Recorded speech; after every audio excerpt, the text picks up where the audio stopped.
Very good morning, students. In today's class, I am going to explain about zero field splitting and Kramer's degeneracy. So, మనకి organic spectroscopic techniques పేపర్లో unit 5 ESR spectroscopy అమ్మ. అందులో one of the important concept zero field splitting, దీన్ని Kramers degeneracy అని చెప్పి కూడా అంటారు. So already మనం ప్రీవియస్ క్లాసెస్లో ఈఎస్ఆర్ స్పెక్ట్రోస్కోపీ యొక్క introduction, principle, significance of g factor గురించి డిస్కస్ చేసుకున్నాం. సో అక్కడ ఎటువంటి కాంపౌండ్స్ మనకి ఈఎస్ఆర్ యాక్టివ్ అవుతాయి అంటే, ఏ కాంపౌండ్స్లో అయితే ఫ్రీ రాడికల్స్ ఉంటాయో, ఏ కాంపౌండ్స్లో అయితే అన్పెయిడ్ ఎలక్ట్రాన్స్ ఉంటాయో అలాంటి కాంపౌండ్స్ అన్నీ కూడా మనకి ఈఎస్ఆర్ యాక్టివ్ అవుతాయి అని చెప్పి డిస్కస్ చేసుకున్నాము. సో ఇప్పుడు ఈఎస్ఆర్ యాక్టివ్ కాంపౌండ్స్ అంటే ఎందులో అయితే అన్పెయిడ్ ఎలక్ట్రాన్స్ ఉన్నాయో, అన్పెయిడ్ ఎలక్ట్రాన్స్ ఉన్న కాంపౌండ్స్ స్టార్టింగ్ మనకి ఒకే ఎనర్జీ లెవెల్లో ఉంటాయి. సో వాటికి మనం కనుక ఎక్స్టర్నల్ మ్యాగ్నెటిక్ ఫీల్డ్ అప్లై చేస్తే సో స్ప్లిటింగ్ అనేది జరుగుతుంది. సో ఇది ఎలా ఉందమ్మా, ఇది ఎప్పుడు ఉంది? ఎటువంటి మ్యాగ్నెటిక్ ఫీల్డ్ లేనప్పుడు, యాబ్సెన్స్ ఆఫ్ మ్యాగ్నెటిక్ ఫీల్డ్.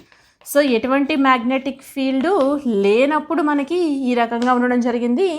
అదే మనం మ్యాగ్నెటిక్ ఫీల్డ్ని అప్లై చేస్తే, ఓకేనా, presence of external magnetic field,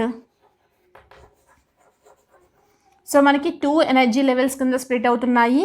so ఇక్కడున్న ఎలక్ట్రాన్ యొక్క స్పిన్ అనేది, సో మనం అప్లై చేస్తున్న ఎక్స్టర్నల్ మ్యాగ్నెటిక్ ఫీల్డ్కి అలైన్డ్ డైరెక్షన్లో, ప్యారలల్ డైరెక్షన్లో ఉంటే కనుక ఇదేమో -12 అని, దీని యొక్క ఎనర్జీ లెవెల్ -12 GbH0 కింద ఉంటుంది అని చెప్పి డిస్కస్ చేసుకున్నాము. అండ్ హయ్యర్ ఎనర్జీ లెవెల్దేమో +12 కింద ఉంటుంది, +12 GbH0. సో ఇదేమో ఆపోజిట్ డైరెక్షన్లో ఉంటుంది అని కూడా సో వీటి గురించి డిస్కస్ చేసుకోవడం జరిగింది. అండ్ వీటి మధ్యన ఎనర్జీ డిఫరెన్స్ అనేది ఎంత ఉంటుంది అంటే ΔE ఈక్వల్ టు, ఇక్కడ రాస్తానమ్మా, so ΔE equal to, so ఈ కిందనున్న ఎనర్జీ లెవెల్ E1 అని, దీన్నేమో E2 ఎనర్జీ లెవెల్ అని చెప్పి అనుకుంటే, సో E2 - E1 చేస్తే ఈ రెండు ఎనర్జీ లెవెల్స్ మధ్యన డిఫరెన్స్ అనేది వస్తుంది.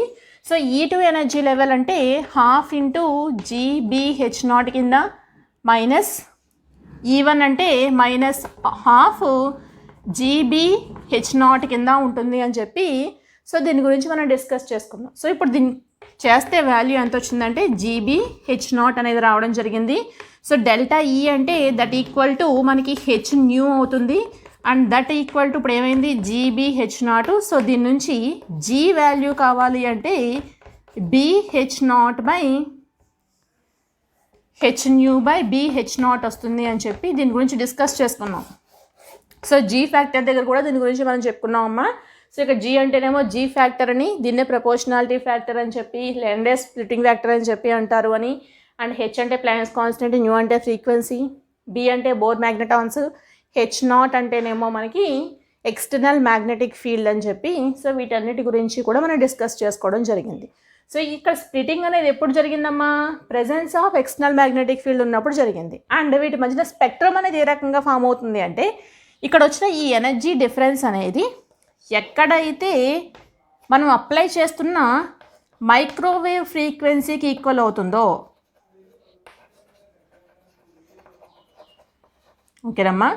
సో ఇక్కడ ఈ రెండింటి మధ్యన ఉన్న ఎనర్జీ డిఫరెన్స్ అనేది ఎక్కడైతే మనం అప్లై చేస్తున్న మైక్రోవేవ్ ఫ్రీక్వెన్సీకి, ఎన్ఎంఆర్ స్పెక్ట్రోస్కోపీలో అయితే రేడియో ఫ్రీక్వెన్సీని యూస్ చేస్తున్నాం, అదే ఈఎస్ఆర్ స్పెక్ట్రోస్కోపీలో అయితే కనుక మైక్రోవేవ్ ఫ్రీక్వెన్సీని యూస్ చేస్తున్నాం.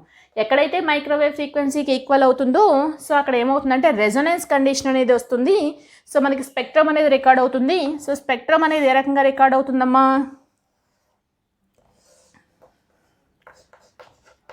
ఎక్స్టర్నల్ మ్యాగ్నెటిక్ ఫీల్డ్కి అండ్ నెక్స్ట్ అబ్జార్బెన్స్కి, ఓకేనమ్మా. సో అబ్జార్బెన్స్కి మనం కనుక తీసుకుంటే సో అక్కడ ఎలా వచ్చింది అంటే మనకి బ్రాడ్ పీక్స్ అనేవి రావడం జరుగుతుంది. సో ఈ బ్రాడ్ పీక్స్ మళ్ళీ ఫర్దర్గా ఎలా కన్వర్ట్ చేస్తాను అంటే ఫస్ట్ డెరివేటివ్ కర్వ్స్ కింద కన్వర్ట్ చేస్తే సో అప్పుడు మనకు వచ్చే స్పెక్ట్రమ్ అనేది ఈ రకంగా ఫామ్ అవుతుంది. సో ఇక్కడ మనకి మ్యాక్సిమం అబ్జార్బెన్స్ అనేది ఉండడం జరుగుతుంది అని చెప్పి ఆల్రెడీ మనం డిస్కస్ చేసుకోవడం జరిగింది, ఓకేనా. సో ఇది ఈఎస్ఆర్ స్పెక్ట్రోస్కోపీ యొక్క ప్రిన్సిపల్ అమ్మ. సో ఇప్పుడు మనకి జీరో ఫీల్డ్ స్ప్లిటింగ్. సో ఈ జీరో ఫీల్డ్ స్ప్లిటింగ్ అనేది ఎప్పుడు జరుగుతుంది? కాంపౌండ్స్ అసలు ఈఎస్ఆర్ యాక్టివ్ అవ్వాలంటే ఏమి ఉండాలమ్మా? ఫ్రీ రాడికల్స్ కానీ అండ్ అన్పెయిడ్ ఎలక్ట్రాన్స్గానే ఉండాలి.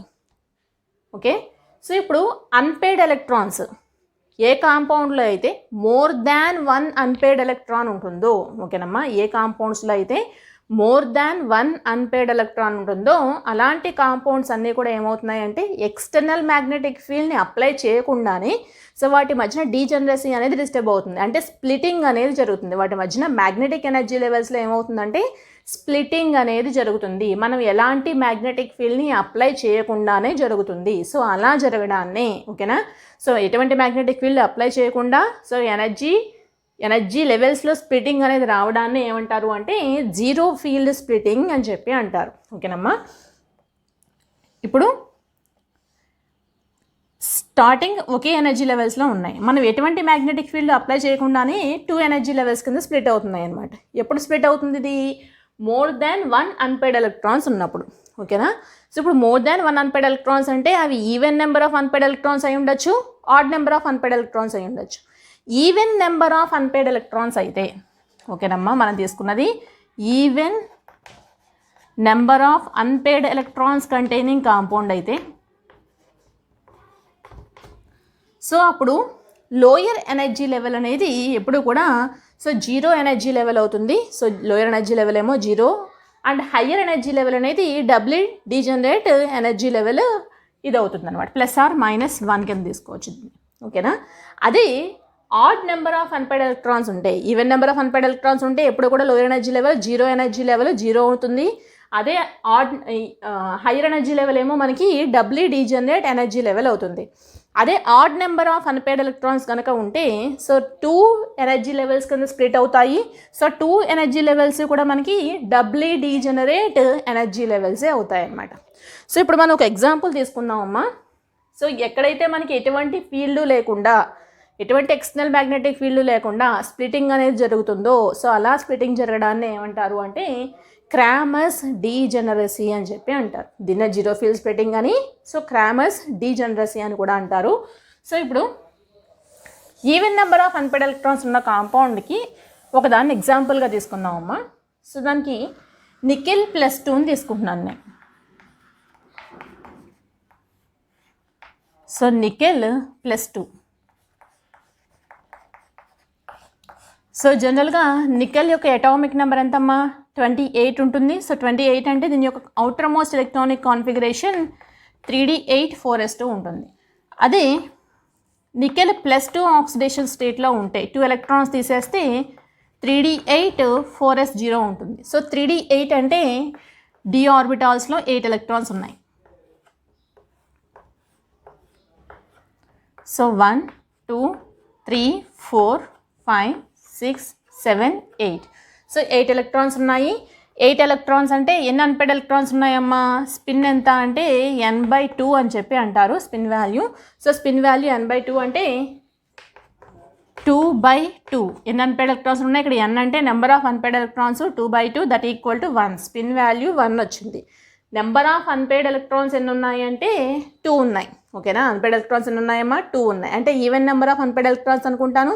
సో అంటే ఎలా స్ప్లిట్ అవుతుంది? లోయర్ ఎనర్జీ లెవెల్ ఏమో జీరో ఎనర్జీ లెవెల్ అవుతుంది అండ్ హైయర్ ఎనర్జీ లెవెల్ ఏమో మనకి డబ్లీ డీజనరేట్ ఎనర్జీ లెవెల్ అవుతుంది. సో ఇప్పుడు ఎంఎస్ వాల్యూస్ కనుక చూస్తే సో ఎంఎస్ వాల్యూస్ ఎలా ఉంటాయి అంటే ఇక్కడ 1 వచ్చినప్పుడు 0 +or-1 కింద ఉంటాయి ఎంఎస్ వాల్యూస్. ఓకేనా, సో ఇప్పుడు starting S value so 0 +or-1.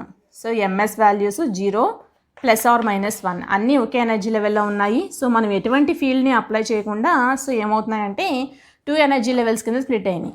So ఎలాగా? గ్రౌండ్ లోయర్ ఎనర్జీ లెవెల్ ఎప్పుడు జీరో ఎనర్జీ లెవెల్ అన్నారుగా అండ్ హైయర్ ఎనర్జీ లెవెల్ ఏమవుతుంది? +or-1 అవుతుంది. ఇప్పుడు మనం ఫీల్డ్ని అప్లై చేసాం, అప్పుడు జీరో ఎనర్జీ లెవెల్ ఇలాగా, సో -1 ఏమో ఈ రకంగాను +1 ఏమో ఈ రకంగాను స్ప్లిటింగ్ అనేది జరుగుతుంది. ఇది డబ్లీ డీజనరేట్ ఎనర్జీ లెవెల్ కదా. సో ఇప్పుడు మ్యాగ్నెటిక్ ఫీల్డ్ని అప్లై చేస్తే ఇదేమో ఎంఎస్ వాల్యూ, -1 ఏమో ఇక్కడికి, ఇదేమో 0, ఇదేమో +1 కింద స్ప్లిటింగ్ అనేది జరిగింది. సో ఇప్పుడు ఇది స్ప్లిటింగ్ జరిగిందమ్మా, కానీ ట్రాన్సిషన్ ఈ రకంగా జరుగుతుంది. సో ఎలక్ట్రానిక్ ఒక చోట నుంచి ఇంకో చోటకి ఏమవ్వాలి? ట్రాన్సిషన్ జరగాలి కదా. సో ఆ ట్రాన్సిషన్ జరగడానికి మన దగ్గర సెలెక్షన్ రూల్ ఒకటి ఉంటుంది. ఆల్రెడీ ఈ సెలెక్షన్ రూల్ గురించి కూడా మనం డిస్కస్ చేసుకున్నాం. సో సెలెక్షన్ రూల్ ఏంటమ్మా? Delta MS equal to +or-1 అవ్వాలి. ఓకేనమ్మా, డెల్టా ఎంఎస్ ఏమవ్వాలి, +or-1. అంటే ఇక్కడ ట్రాన్సిషన్ అనేది జరిగితే ఈ రెండింటి మధ్యన ఎనర్జీ డిఫరెన్స్ అనేది +1 అయినా ఉండాలి లేదా -1 అయినా ఉండాలి. సో ఇప్పుడు చూస్తే ఎంఎస్ -1 నుంచి 0కి జరిగింది అనుకుందాం ట్రాన్సిషన్, -1 నుంచి 0కి. సో -1 to 0 అంటే 0 -1 అవుతుంది డిఫరెన్స్. సో చూస్తే అప్పుడు ఏమొస్తుంది, +1 వచ్చింది. కాబట్టి డెల్టా ఎంఎస్ +1 అంటే ఇది అలౌడ్ ట్రాన్సిషనే కదా, అండ్ 0 నుంచి +1కి ట్రాన్సిషన్ జరిగింది. సో ఇప్పుడు కూడా ఇది అలౌడ్ ట్రాన్సిషన్ అనుకుంటాను. ఇది +1 -0 +1 వస్తుంది. సో ఇది అలౌడ్ ట్రాన్సిషనే. అదే -1 to +1 జరిగింది అనుకోండి, ఏమవుతుంది, ఇది +1 -1 +2 అయిపోతుంది. సో +2 అయిపోతుంది కాబట్టి అప్పుడు సెలెక్షన్ రూల్ అనేది, సో అది మన సెలెక్షన్ రూల్ కాదు, ఫర్బిడెన్ ట్రాన్సిషన్. కాబట్టి -1 to +1 ట్రాన్సిషన్ జరగదు. సో ఓన్లీ ఎక్కడి నుంచి ఎక్కడ జరిగిందమ్మా, -1 to 0 ఒక ట్రాన్సిషన్ జరిగింది, 0 to +1 ఒక ట్రాన్సిషన్ జరిగింది. సో ఎక్కడ నుంచి, -1 నుంచి 0కి ఒకటి, సో 0 నుంచి +1కి ఒకటి జరిగింది. కాబట్టి సో 2 ట్రాన్సిషన్స్ జరిగినాయి. కాబట్టి సో మనకి 2 లైన్స్ ఆఫ్ స్పెక్ట్రా అనేది ఫామ్ అవుతుంది. సో ఆ 2 లైన్స్ ఆఫ్ స్పెక్ట్రా అనేది ఈ రకంగా ఉంటుంది. ఈ రెండింటి మధ్యన ఇంటెన్సిటీ రేషియో అనేది 1:1 కింద ఉంటుంది. సో ఇది కూడా పాస్కల్స్ ట్రయాంగిల్ నుంచేనమ్మా. సో ఇంటెన్సిటీ రేషియో అనేది 1:1 కింద ఉంటుంది. ఓకేనా. సో ఇది zero field splitting of unpaired electrons, even number of unpaired electrons containing compound. ఇప్పుడు మనం odd number of unpaired electrons ఉన్న కాంపౌండ్కి జీరో ఫీల్డ్ స్ప్లిటింగ్ అనేది ఏ రకంగా ఉందో చూద్దాం.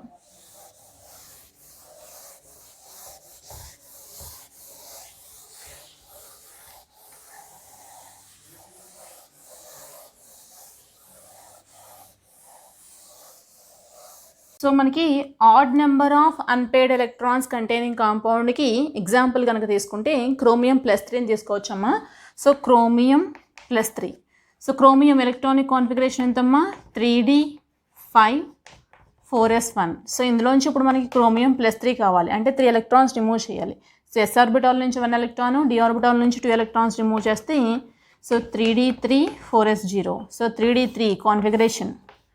సో ఎలక్ట్రాన్ ఫిల్లింగ్ కనుక చేస్తే 1 2 3. సో 3 ఎలక్ట్రాన్స్, 3 అన్పెయిర్డ్ ఎలక్ట్రాన్స్ ఉన్నాయి కాబట్టి సో ఇప్పుడు ఎస్ వాల్యూ మనకి ఫార్ములా n/2.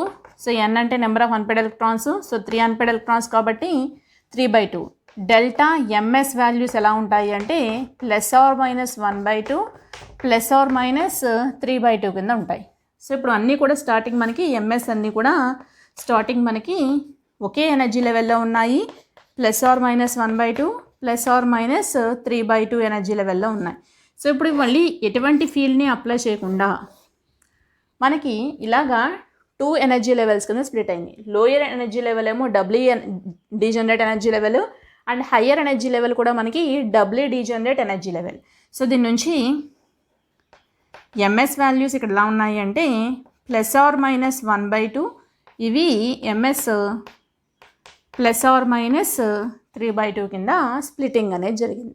సో ఇప్పుడు మళ్ళీ ఫర్దర్గా వీటికి మ్యాగ్నెటిక్ ఫీల్డ్ కనుక అప్లై చేస్తే ఇవి మళ్ళీ ఫర్దర్గా 2 ఎనర్జీ లెవెల్స్ కింద స్ప్లిట్ అవుతున్నాయి. ఏంటా 2 ఎనర్జీ లెవెల్స్ అంటే సో ఇలా స్ప్లిట్ అయినాయి. ఇదేమో -1/2 అండ్ ఇదేమో +1/2 కింద. అండ్ నెక్స్ట్ ఇది కూడా మళ్ళీ మనకి ఫర్దర్గా 2 ఎనర్జీ లెవెల్స్ కింద స్ప్లిట్ అవుతుంది. సో అది ఎలా స్ప్లిట్ అవుతుందంటే -3/2 +3/2 కింద స్ప్లిటింగ్ అనేది జరుగుతుంది.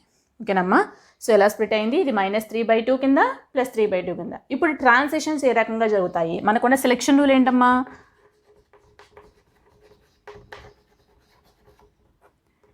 Delta MS equal to +or-1 అవ్వాలి. So delta MS equal to +or-1 అవ్వాలి అంటే ట్రాన్సిషన్ -3/2 to -1/2 జరిగింది అనుకుంటున్నాను. సో అప్పుడు ట్రాన్సిషన్ ఇలా జరిగితే కనుక అప్పుడు వాల్యూ అనేది +or-1 వస్తుంది. అదేవిధంగా సో -1/2 to +1/2 జరగచ్చు, +1/2 to +3/2. ఓకేనా. సో ఇలా ట్రాన్సిషన్ జరిగినా కూడా మనకి ఏమొస్తుందంటే డెల్టా ఎంఎస్ వాల్యూస్ +or-1 రావడం జరుగుతుంది.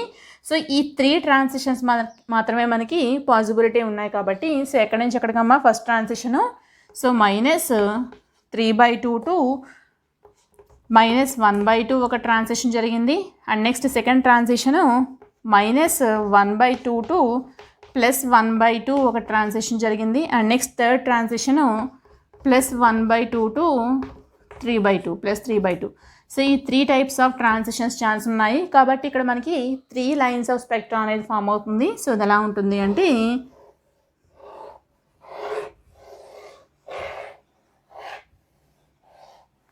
సో ఇలా మనకి 3 లైన్స్ ఆఫ్ స్పెక్ట్రా వస్తుంది. దీని యొక్క ఇంటెన్సిటీ రేషియో 1:2:1 కింద ఉంటుంది. సో ఈ రకంగా మనకి స్పెక్ట్రా అనేది ఫామ్ అవడం జరుగుతుంది. సో ఎటువంటి మ్యాగ్నెటిక్ ఫీల్డ్ లేకుండా సో ఇలా 2 ఎనర్జీ లెవెల్స్ కింద స్ప్లిట్ అవ్వడాన్ని జీరో ఫీల్డ్ స్ప్లిటింగ్ అని కానీ క్రామర్స్ డీజనరసీ అని కానీ అంటారు. సో ఈ స్ప్లిటింగ్ అనేది ఎందువల్ల జరుగుతుంది అంటే సో డైపోల్ ఇంటరాక్షన్స్ వల్ల ఎలక్ట్రాన్స్కి డైపోల్ ఇంటరాక్షన్స్ వల్ల సో మనకి ఇలాంటి స్ప్లిటింగ్ అనేది జరుగుతుంది. ఓకేనమ్మా. సో ఇది క్రామర్స్ డీజనరసీ అమ్మా. నెక్స్ట్ క్లాస్లో నేను హైపర్ ఫైన్ స్ప్లిటింగ్స్ అని చెప్పి ఒక కాన్సెప్ట్ ఉంది. సో దాని గురించి డిస్కస్ చేస్తాను. Thank you.